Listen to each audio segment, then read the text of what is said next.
This is a podcast that seeks justice. Justice for the lives stolen by those in society that hide amongst us every day. Hidden in our towns, cities, and countrysides, the places that we work, and sometimes in our very own homes. This is Hidden Killers. Welcome to the podcast. I'm Tony Bruschi. Be sure to press subscribe wherever you download podcasts so you don't miss any breaking updates or discussions on the cases that we are following here for you. Today, we are joined by former Secret Service investigative consultant Jim Rathman. Always a pleasure to have Jim on the show. We're going to be talking about the case against Bryan Kohberger. We're going to start out by talking about some of the Bluetooth footprints that have likely been left by Mr. Kohberger. We've been hearing rumblings about this over the last, however many months this has been going on for now, about 2 months. And to me, honestly, it's been a little bit confusing. I know how Bluetooth works. I use it all the time. But something that I'm not quite understanding here is the signature that it can leave behind either on the device that it may be detecting is in range of connecting to, or the signature that it may be leaving on the device when you take a look at it and says, okay, these are your devices. I don't know how that's tracked. I don't know how that's stored, but apparently there's some sort of signature there. Jim, can you give us some insight on that? Yeah, I mean, this is some newer technology and things they're able to do. I believe that was said by the former FBI agent in regard to this, but almost like, you know how on your cell phone, when you're driving around, you can pick up different Wi-Fi signals? Yeah. Well, it kind of leaves a little bit of a footprint in each one of those that you go, each server that it can attempt to connect to. Okay. And Bluetooth, from my understanding, can do just about the same thing. So it has the ability to connect to whether it's a speaker system, a television, anything that it can actually connect itself with. It kind of leaves that footprint. Mm-hmm. So what they're saying in this particular case is that when he was there, the Bluetooth was able to connect to something within the house and be able to put him on that scene because it's very specific to him. Oh, so that's okay. What they're saying about that. Now, when they had this connection, this was not during the moments of the murder, correct? Because he had his phone off then. Is this when he was surveilling the house over the course of several weeks?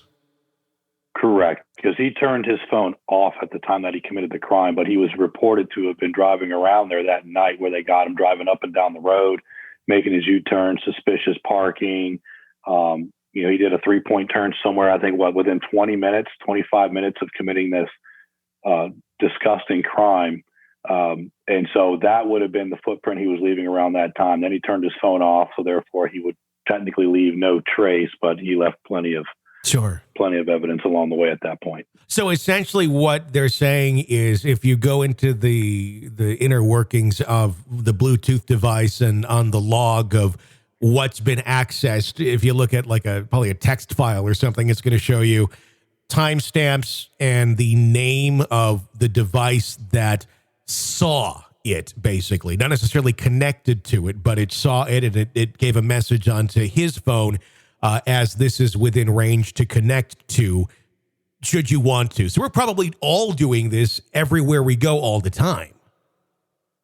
Pretty much. And this is a great question for some sort of cybersecurity expert that can really get into the details and how they're able to capture that information. I don't know if they've captured this information from the devices within or around the residence where the crimes happened, or did they get this from his own phone and technology that they're able to go back on and figure out, did he leave a footprint from his phone that actually links it to, like, let's just say that residence or to a neighboring residence? So I don't know which way it was. Yeah. I would believe it would be something in and around the house itself, not so much on his phone, but he left some sort of digital footprint that cybersecurity and some sort of, FBI analysts were able to dig into and extrapolate, which is great because it just goes to show there's no such thing as a perfect crime. And in this case, we already know that anyway. Yeah, I mean, it makes you wonder. It probably almost would, I would guess, at least be on your own phone as the log, possibly on those devices if they keep a log of some sort. But even more interesting is if both the logs match up and it shows this time to that time. There's no questioning, that digital footprint that's been made. Speaking of digital footprints, I mean, everything that is out there that we do, for the most part, it's tracked, it's traced. There's a digital footprint of some shape or form. How difficult is this, or are these things to bring up in court, whether you're a defense attorney or a prosecutor, and have number one, your jury understand what you're talking about? I know obviously you got to do some sort of education here, but sometimes you can sit there. I know I sit sometimes with my parents and hours trying to explain things, and it's still, I'm just going to go back to the 8 tracks. I feel the same way with my daughter sometimes, because she'll try and explain the same thing to me, and I feel like, oh my God, I get what my parents are going through. But how easy is this to communicate the importance and the weight of it to a jury with technology that, didn't exist or really wasn't discussed, anywhere in the past?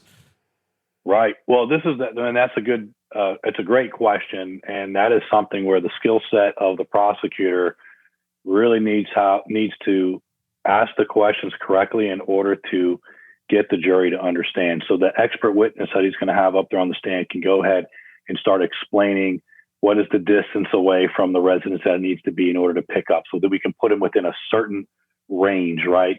And start systematically asking the questions to paint the perfect picture for the jury. And so that's really when that skill set and those years of experience really come into play, because you've got to be able to set that stage, but you also need to have the right expert witness that knows how to explain it down to the lowest level, because you want it to be able to be transparent all across the board. So everybody's like, I see how that worked now. Yeah. Now, defense attorney, it doesn't matter what you say. They're going to throw everything they can at the wall to see what sticks. They're going to try to poke holes. Even if they knew this is great evidence, I don't know how to get around this, they're going to throw things at it anyway. So they're going to, it's not a proven method, or it could be, whatever reasons they want to come up with. But I just think it's very important for the prosecutor, because it is great evidence, right? You're literally putting your suspect in and around that area at that exact time. You can probably track the movements if you picked up on multiple Bluetooth, capabilities on that journey. And now you're able to paint that clear picture. So no matter what, the jury doesn't get it wrong. I mean, it's perfect for the prosecutor. It's a nightmare for defense. It's almost where the prosecutor really needs to make this super clear so they fully understand it, because the defense is going to come in and almost purposefully try and discredit and almost confuse the jury as to what all this technology stuff is about. That's not reliable, even though it's more reliable than most things. It's a digital footprint, or it's almost like DNA in some ways. Correct. There's of course been talk and there's been comments about Kohberger applying for an internship at the Pullman Police Department. Public records request conducted by the Independent received the official response of, the Pullman Police Department does not have the documentation regarding whether or not Mr. Kohberger was chosen for the internship position. That's how they responded in an email.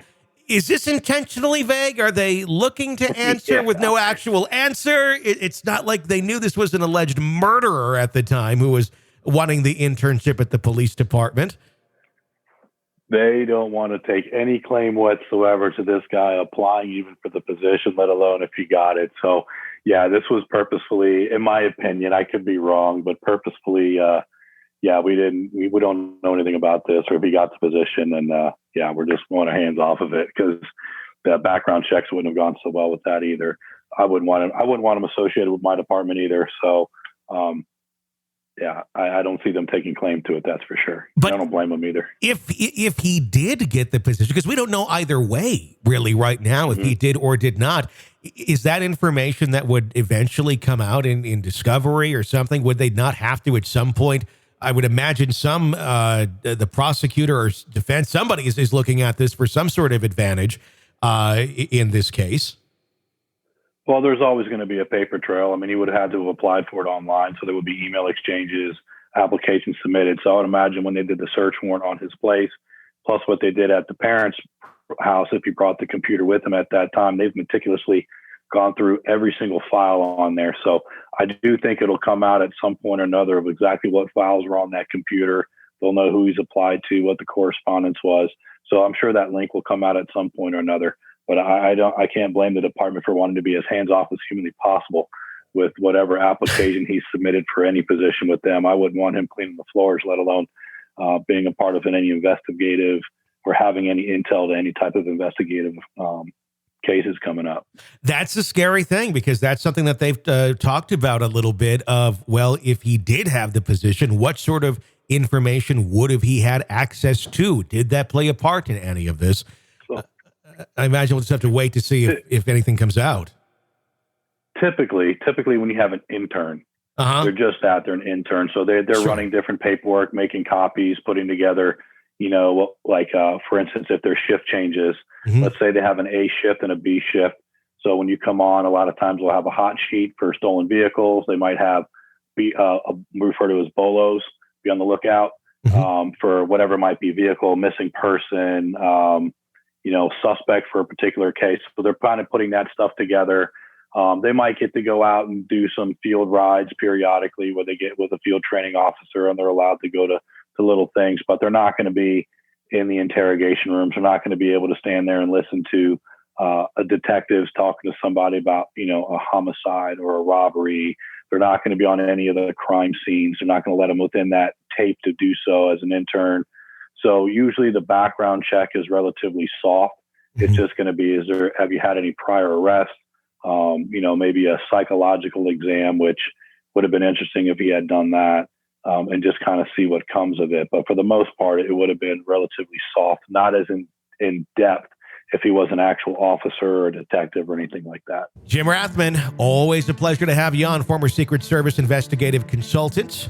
Be sure to press subscribe wherever you download podcasts. You don't miss any of our breaking updates and discussions on the cases that we're following for you right here.